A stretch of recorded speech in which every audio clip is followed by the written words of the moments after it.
Uluhan sa mga balita sa Sairi. Kandidato sa pagkabarangay councilor sa Cebu City North District may reklamo sa COMELEC pangan wa malakip sa mga nakadaog sa Certificate of Canvass of Votes and Proclamation. Pagtudlo ni Mayor Rama sa tulo ka bag-ong board member sa MCWD gisalindot sa Local Water Utilities Administration. Chairman nini nga si Attorney Joey Dalus magpabilin. Upat ka mga lalaki nga nakita sa viral video nga naniunog armas dito sa Dumanhog gikasuhan na og grave threat og attempted homicide. Sugbo, Kabisayan ug Mindanao, Pilipinas ug katawhan kutos maabot sa tong Sibya sa tibuok kalibutan mayong hapon. Live kita karon sa CCTN Channel 47 ug kini ang tulumanon sa nagunang kasayuran nga angay natong masayran. Sa nga ni Attorney Danica Caballes, ako si Dennis Tabar ug kini ang Sairi 47.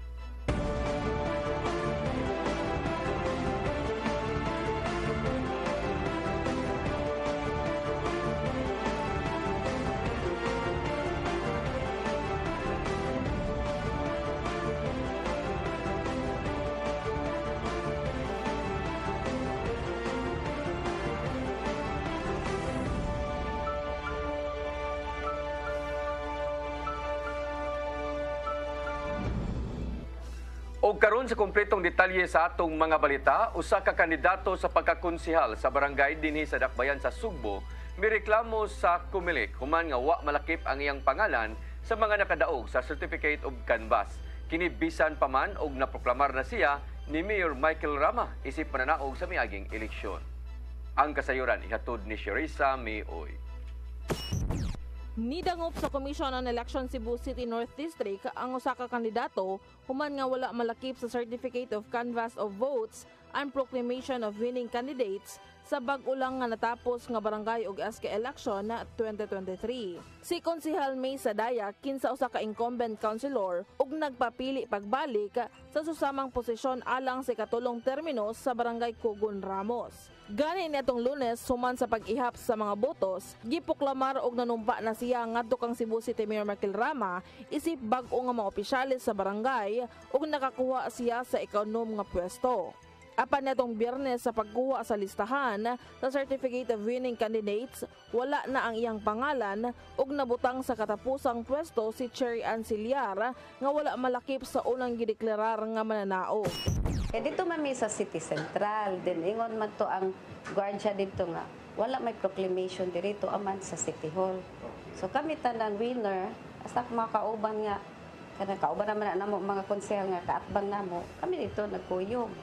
Hinungdan nga midangop siya sa buhatan ni Attorney Marshall Sarno aron sa pagklaro sa natabo nga nigawas nga resulta gikan sa Electoral Board. Base sa statement of votes sa COMELEC nga gisumiter sa Barangay Board of Canvassers, nakaangkon og 1,003 si Ciliar samtang 998 kang Sadaya.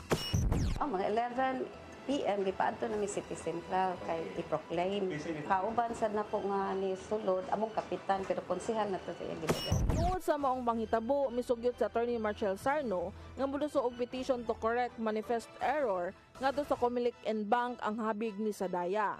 Kinaron sa pag-recompute o paghusto sa listahan sa winning candidates sa Barangay Kugon Ramos. Siguro they will file a petition to correct manifest error. Kasi palagay ko naman, meron namang ground. Kasi kung base mo lang, itotal mo yung result sa statement of votes,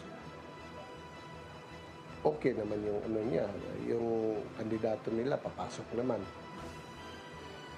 Apan sa pagkaroon na nahimo ng opisyal ang Certificate of Winning Candidates nga naproklamar nga dili usa makalingkod si Sadaya kun dili pa madesisyonan ang petition nga iduso na unya ngadto sa COMELEC and Bank. Buot pasabot mulingkod pagdayon isip konsehal sa barangay nga mananaog si Ciliar. Yung makakaupo pa naman, makaupo talaga yung nandoon sa kwan, i-annul muna nila yon bago sila makaupo. Sherissa Mayoy, CCTN News.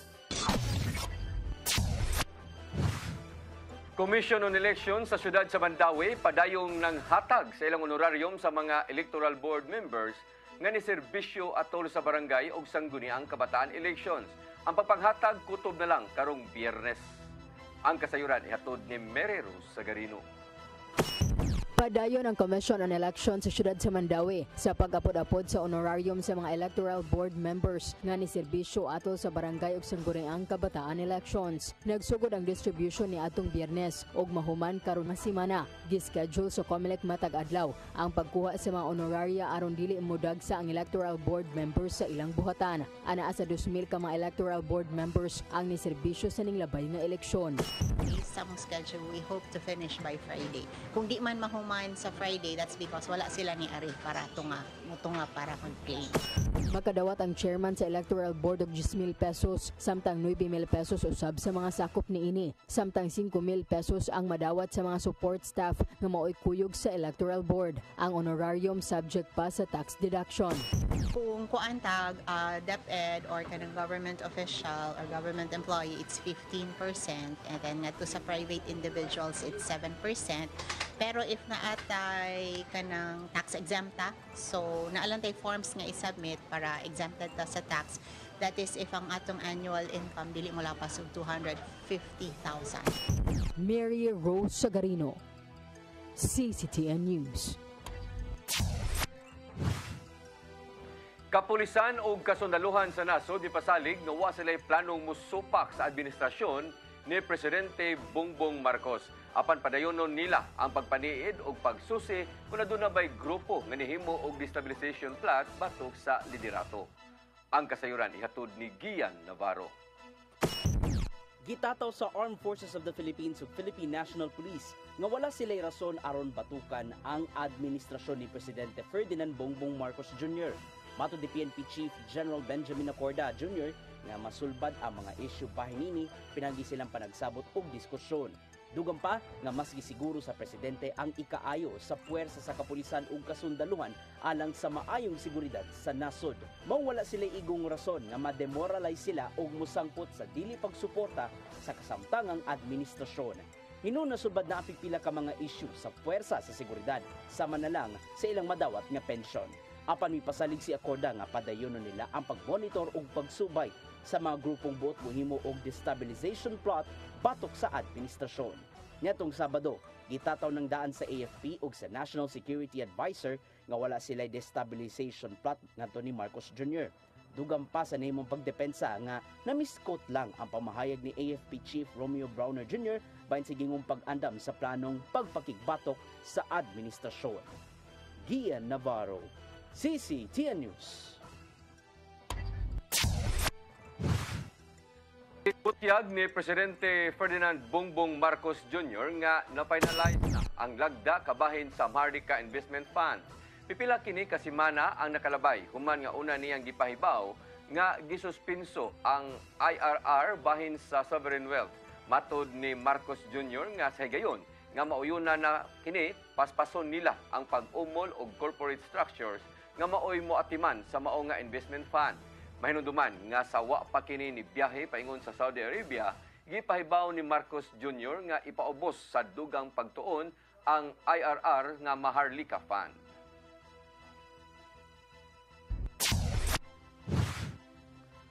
Mandawi City Disaster Risk Reduction and Management Office mobalik sa pagpahigayon o training sa mga barangay personnel kabahin sa emergency response human nga mahunong tungod sa eleksyon. Ang CDRRMO nagtinguha nga ma-capacitate ang tanan nga mga barangay ilabi na nga sila ang unang moresponde kung dunay emergency sa ilang dapit. Ang kasayuran ihatod ni Mary Rose Sagarino.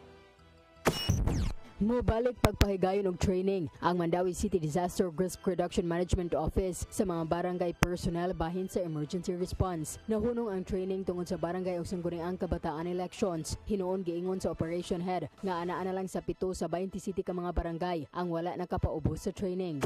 Nag-install sa bag-o nga mga barangay officials. So we will proceed our plan. Put down ginato ang tanang barangay sa Mandawi nga ma-enhance gid sila on how to respond properly during emergency. Ang training naglakip sa firefighting, basic life support, first aid, extrication, high angle, o uban pa nga hazard nga ana sa barangay. Gitinguha sa CDRMO nga makapacitate ang tanang barangay, labi na sila ang unang moresponde kung adunay emerhensya sa ilang lugar. Muna itong ikuan nila ma'am nga during emergencies, ang nearest barangay gyud mo ay maka-response kay sila may naadiha. So nga nasa tayo gitawag og golden times of response. Within 7 minutes, bisag sa kalayo sa city responders team nato ngadto sa mga barangay, kwaon nato og 7 minutes kun mahimo. So mo na nga natay kuan sa medyo karon na daghang kausaban, traffic na kayo. So mo na nga barangays atong gi-enhance yun nga mo yung response sa kada emergency nga naa sa ilang barangay. Matod sa operations head nga aktibo ra usab ang mga DRMO personnel sa barangay o adunay coordination ngadto sa city disaster. Mary Rose Sagarino, CCTN News. Musunod, pagtudlo ni Mayor Rama sa tulo ka bag-ong miyembro sa MCWD Board of Directors, gisalindot sa luwa. Chairman Attorney Joey Dalos magpabilin. Kanauguban pa mga balita sa pagbalik sa Sayri 47.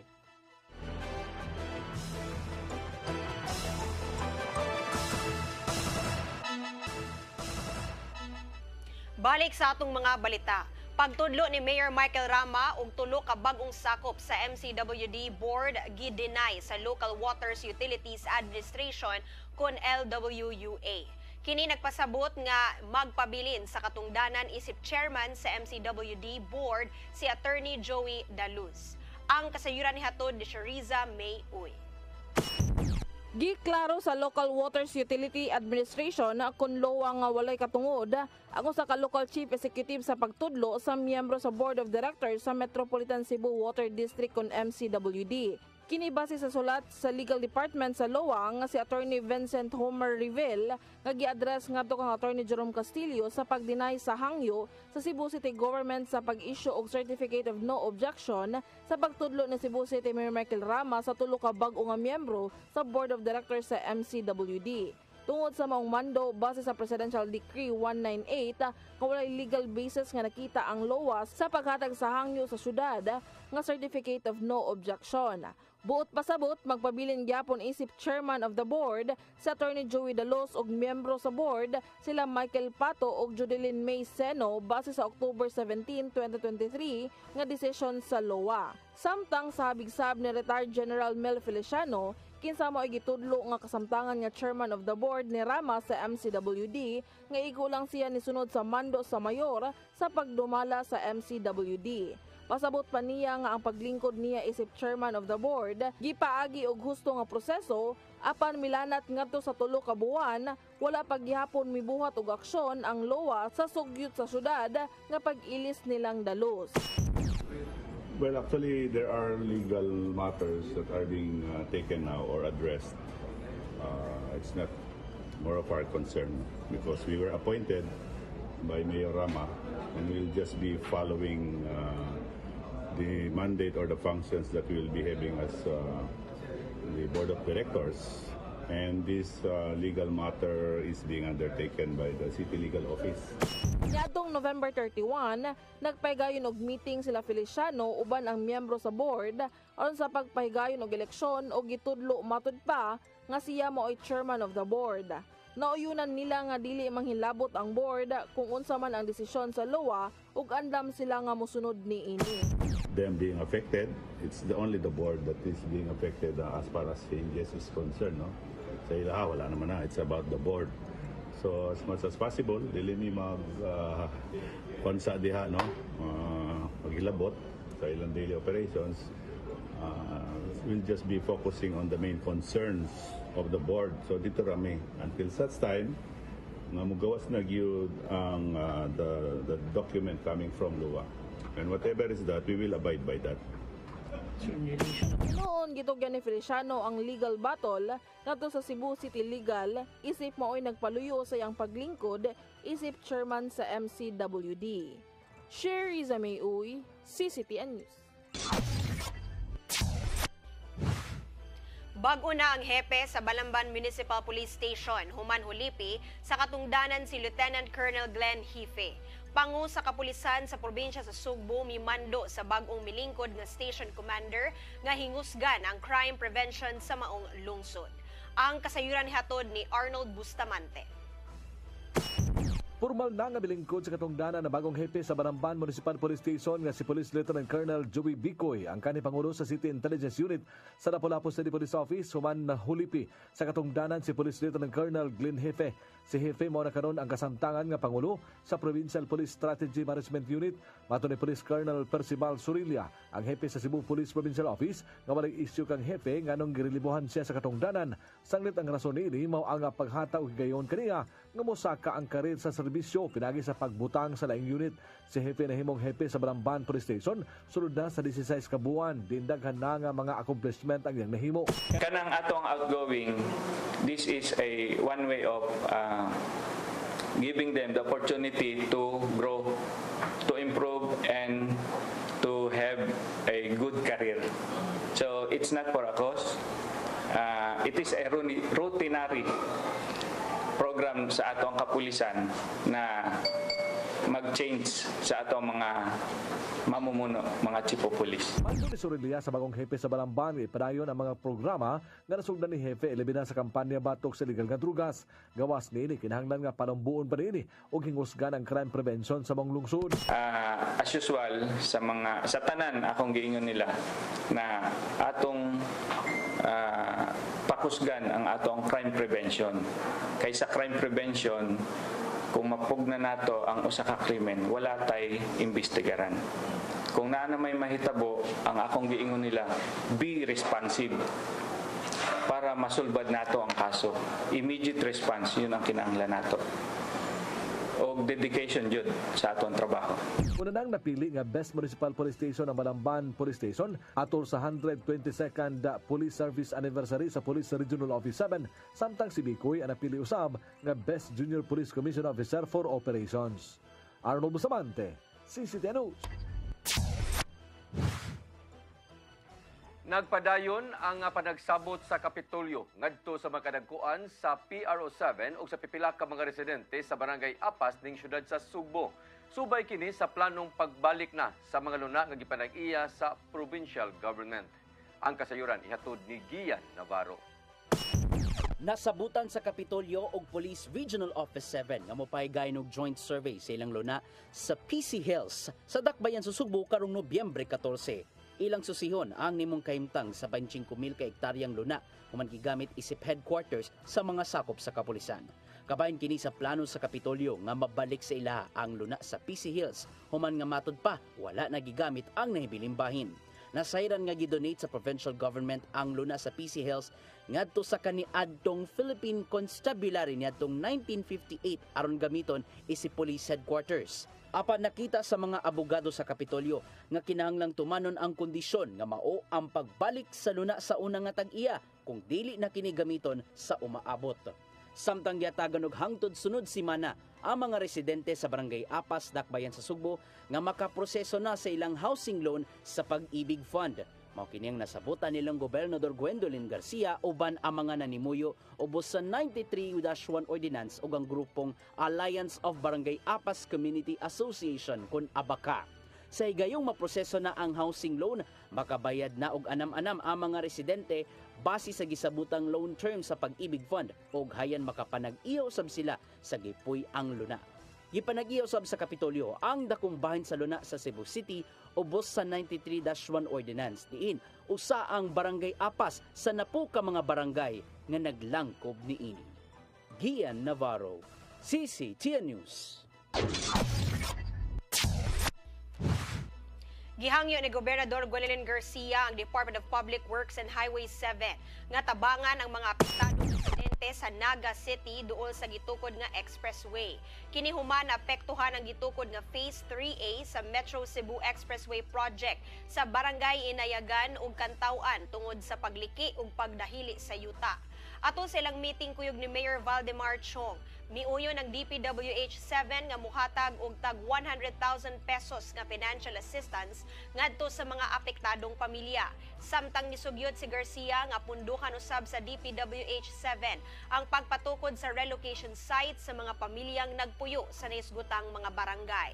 Dili una makaagi ang mga dagko ug mga sakyanang adunay 4 kaligid sa maong dalan human gipagawas ang Executive Order 25 ni Gobernador Garcia karong hapuna. Apan makaagi gihapon ang mga motorsiklo gikan alas 6 sa buntag hangtod alas 6 sa gabi.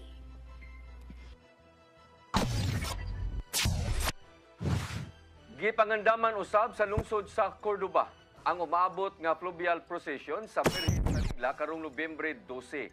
Tungod niini, nakikita si Mayor Cesar Didoy Suan sa mga sakop ni Lapu-Lapu City Mayor Junard Ahong Chan alang sa relihiyosong kakalihukan.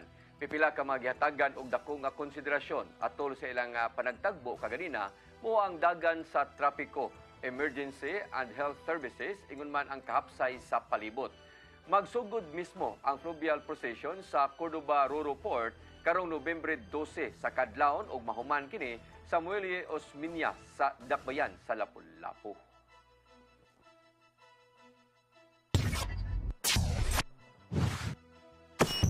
Mosunod, 4 ka mga lalaki nga nakita sa viral video nga nanion og armas og namatid sa lungsod sa Dumanhog, gikasuhan na og grave threat ug attempted homicide. Kana og uban pa mga balita sa pagbalik sa Sayri 47.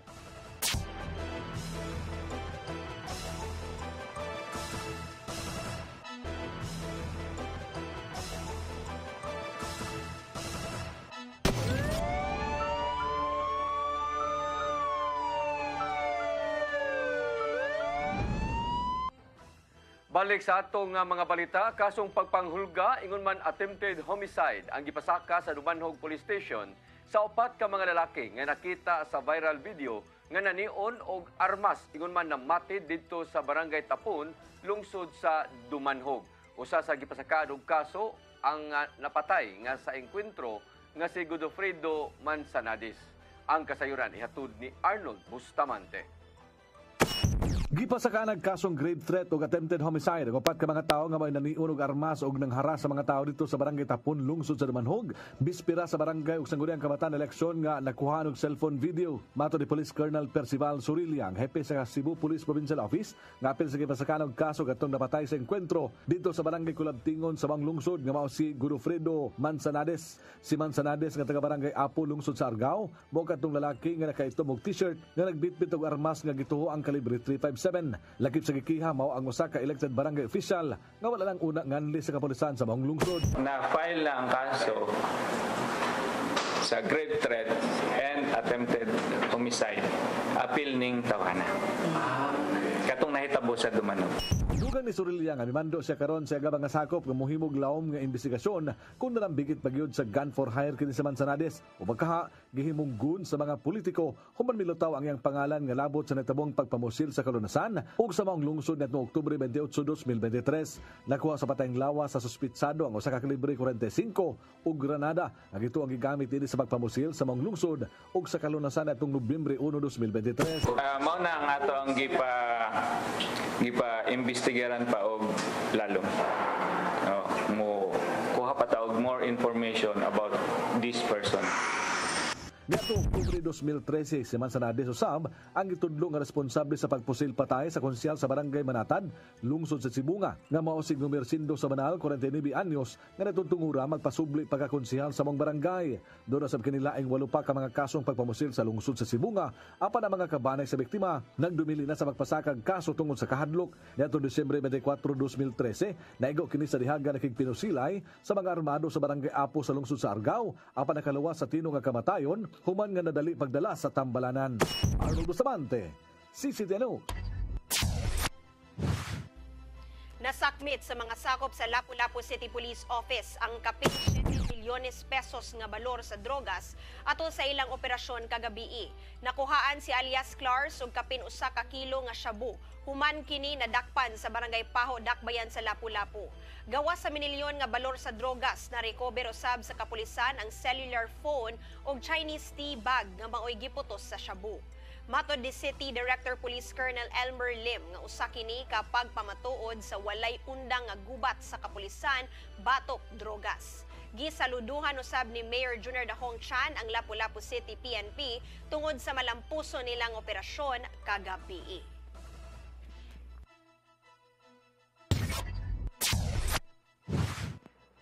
Nagkahiusa ang mga kaparian sa Pinas alang sa mas lawom nila nga pagsabot pamalandong sa gipili nga bukasyon. Atol kini sa pagsugod na sa National Retreat for Press 2023 nga gipahigayon dinhi sa Dakbayan sa Subo. Ang kasayuran ihatod ni Gian Navarro.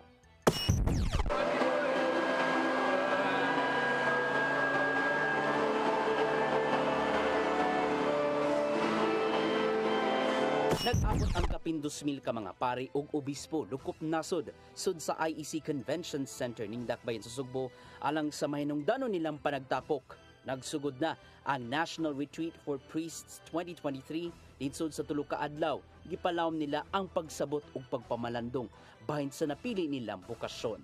Naglangkob kini sa mga pari gikan sa 58 ka mga dioceses lukop nasod. Nakigbahin usab ang 30 ka mga rehistradong arsobispo ug obispo gikan sa managlahing bahin sa Pilipinas.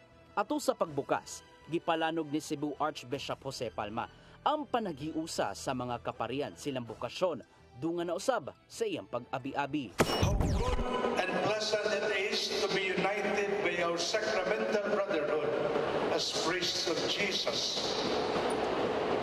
How good and pleasant it is to be united, inspired by the Spirit to grow in holiness. Sa gipadalang video message gikan sa Roma, giawag ni Cardinal Antonio Tagle nga mas ipalabi ang pagkabalaan sa pagkapari. Dungan usab siyang panghinaut nga magpabilin ang pag-amuma ngadto sa mga Katoliko sud sa ilang palibot. Should show their holiness by following God's commandments, especially the caring for neighbors, for the widows, for the orphans, for the strangers, because God loves them. His people should love them. That is holiness. Gawas sa mga inspirational talks gikan sa mga dinapit nilang bisita, Naimong sentro sab sa retreat ang hugtanong pag-ampo sa mga kaparian ngadto sa Ginoo. Butang nga gikalipay sa working committee ang dakong paghangop sa mga pari sa mong kalihukan human sa pipila ka buwan nilang pagpangandam. For us, lay volunteers, we saw this as sanctificate as our way of giving back, our way of showing our love for the priest, our way of exercising how our faith and how important the priest in the lives of the lay faithful. Sa mga highlight sa pagbukas sa dakong retreat mao ang Santos nga misa nga gipanguluhan ni Papal Nuncio to the Philippines Archbishop Charles Brown. Atol siyang wali, nakaigan sab kini sa pag-awhag sa ubang mga pari nga magmadasigon gihapon sa gipiling bokasyon. Taliwahin noon kini sa wag tuong nga isyong giatubang sa simbahang Romano Katoliko. If we are men of prayer, everything else will follow. If we are men of prayer, we will radiate the power, the light of Christ to the world around us, to the entire islands of the Philippines. Pero nagsugod na ang dakong retreat, giawhag karon ang publiko nga iampo ang mga pari ug hayan malamdagan. Tuod kay tao sab sila nga adunay pagbati. Gian Navarro, CCTN News. Mo kadtong naglangkob sa atong mga balita sa Sayre 47 atangi ang lamdag ni Tatay Dudong Limchua nga mosunod karon dayon. Ako si Dennis Tabar. Ako si Danica Cabalies, hangtod ugma sa inyong paboritong tulumanon. Sayre 47.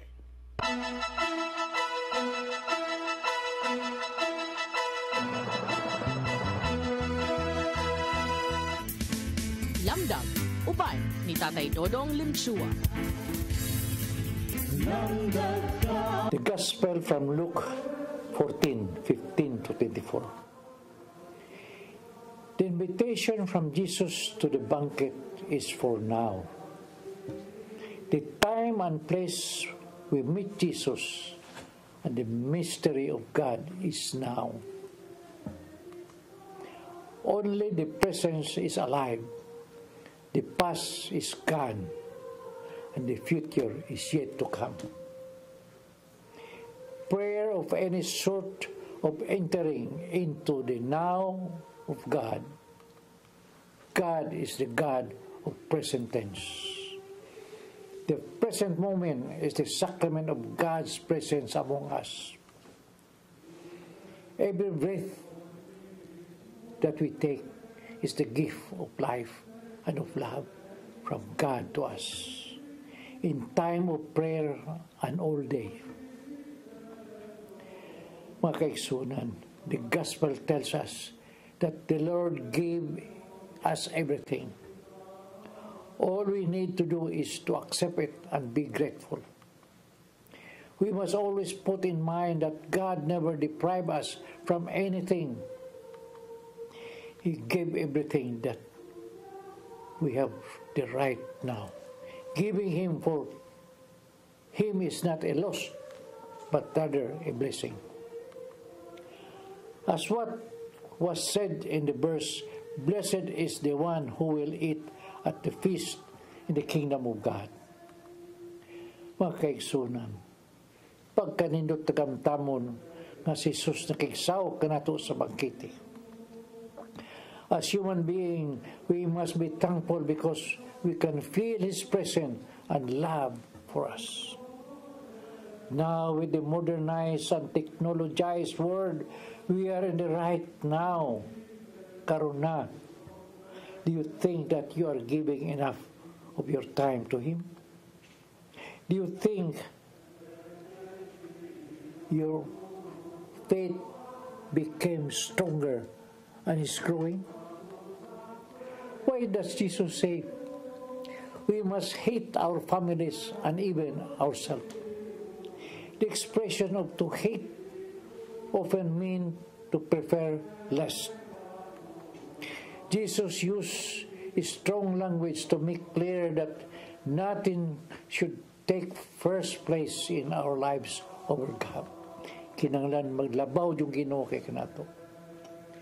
Jesus knew that the way of the cross was the Father's way to glory and victory over sin and death. He counted the cost and said yes to His Father's will. Brothers and sisters, we too must count the cost and ready to follow Jesus in the way of the cross if we want to share His glory and victory. That is the way of the cross for you and for me. When my will crosses with God's will, then His will must be done. The way of the cross involves sacrifice.